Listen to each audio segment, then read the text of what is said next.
The colony ship Prometheus Dawn had been orbiting Kepler 442b for 3 months when they finally admitted the truth.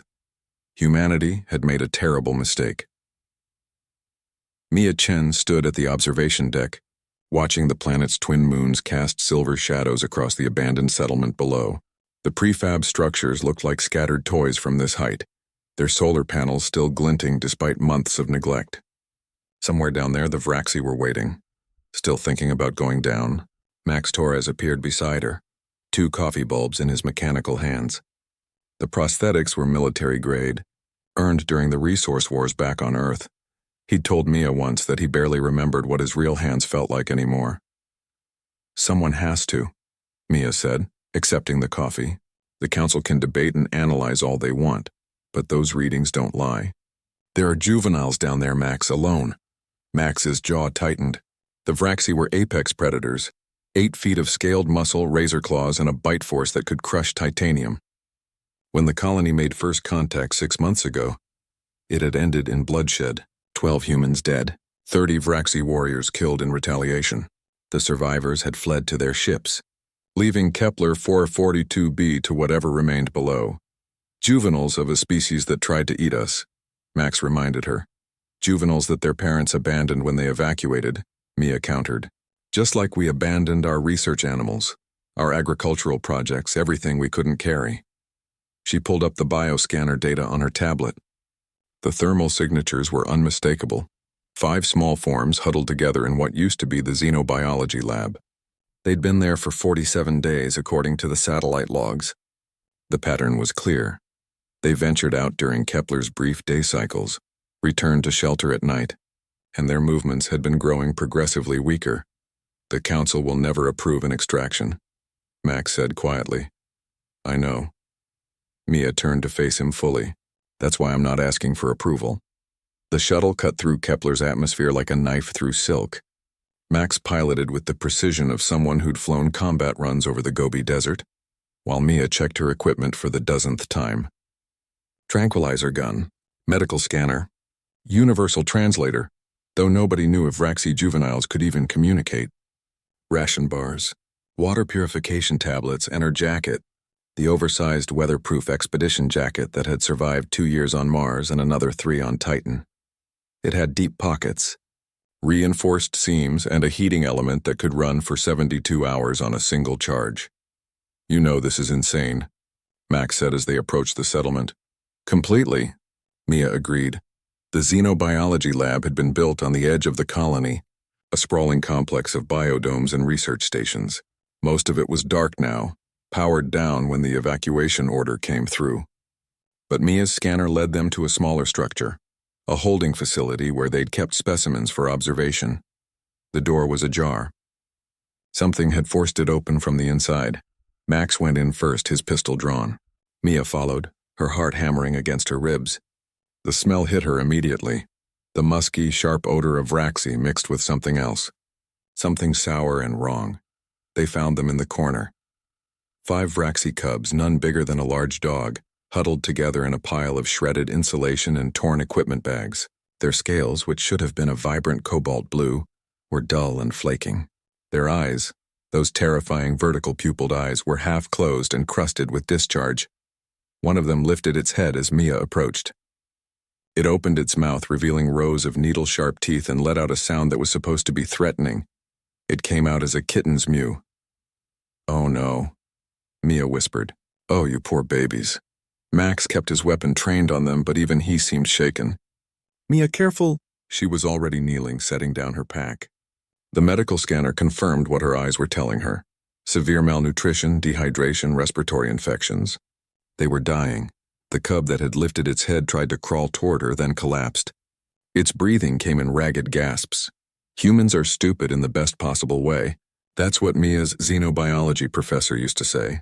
We look at something that could kill us and we ask, but is it scared? Is it lonely? Does it need help?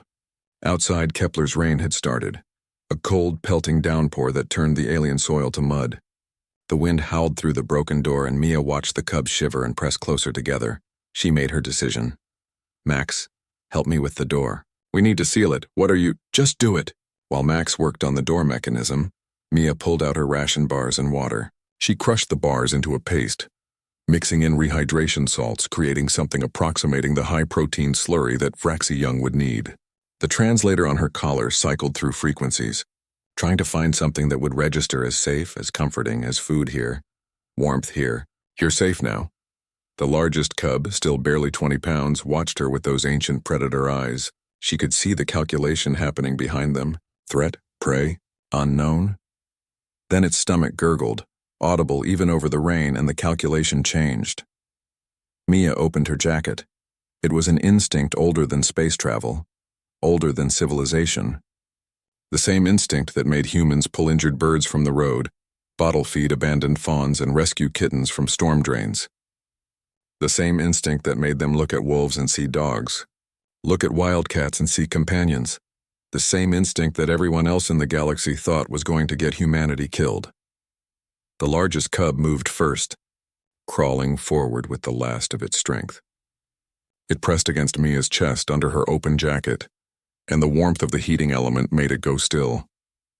Then another cub moved, and another. Within moments, all 5 of them were there, tucked into her jacket, their scales warming against her body, their breathing synchronizing with hers. They weighed almost 60 pounds combined. Mia could barely breathe.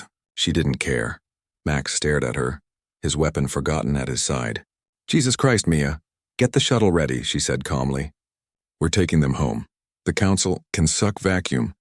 These are children, Max. Sapient or not, predator or not, they're children and they're dying, and I will not leave them." Max looked at her for a long moment. Then he holstered his weapon and nodded. "You're insane. You know that, right? That's what makes us human." The Vraxi delegation arrived at the Prometheus Dawn 17 hours later, responding to the transmission Mia had sent from the shuttle. Their warship bristled with weapons, their warriors ready for another confrontation. What they found instead was Mia in the medical bay, still wearing her jacket, 5 cubs sleeping in a heated containment unit beside her. She'd spent the night feeding them, hydrating them, treating their infections. Max had stood guard the entire time, though whether he was protecting her from the cubs or the cubs from the Council, even he wasn't sure. The lead Vraxi warrior, a scarred female named Kreshtak, stood frozen in the doorway. "You save them," she said through the translator, her voice a bass rumble of disbelief. "Of course we did," Mia said simply. "They needed help." Kreshtak's claws extended, then retracted. Extended, retracted. A nervous gesture, Max realized. Not aggression. Confusion. "We abandoned them when the conflict began," Kreshtak said slowly.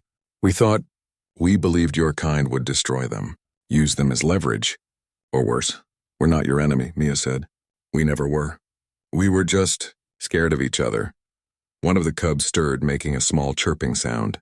Mia reached over and gently stroked its head. It leaned into her touch, purring, actually purring like a scaled engine. Kreshtak watched this with all 4 of her eyes. "Your people make no sense," she finally said. "You are weak, fragile. My cubs could have killed you." "Maybe," Mia agreed. "But they didn't. They were just cold, hungry, and alone. And nobody deserves that." The Vraxi warrior was quiet for a long moment. Then she did something that Max had never seen in all the first contact footage. She lowered her head, exposing her throat in a gesture of profound respect. "The Great Pack will hear of this," Kreshtak said. "Humanity has shown us something we did not believe possible. You took our most vulnerable and made them safe when we had abandoned them. This is a debt that cannot be repaid with treasure or territory." She looked at Mia with something that might have been wonder. "Tell me, Mia Chen of Earth, what do your people want?" Mia smiled tiredly, still holding her jacket closed around the sleeping cubs. "Peace," she said. "Just peace. And maybe help setting up a proper nursery. I think we're going to need it."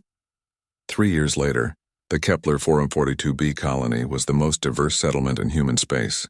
Vraxi cubs played in the parkways with human children. Joint research teams studied the planet's ecosystems.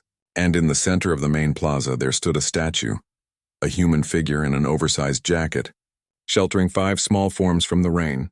The plague read, "To those who choose kindness over fear." Humanity had finally found its place in the galaxy, not as conquerors or diplomats or even explorers, but as the species that opened their jacket when it rained.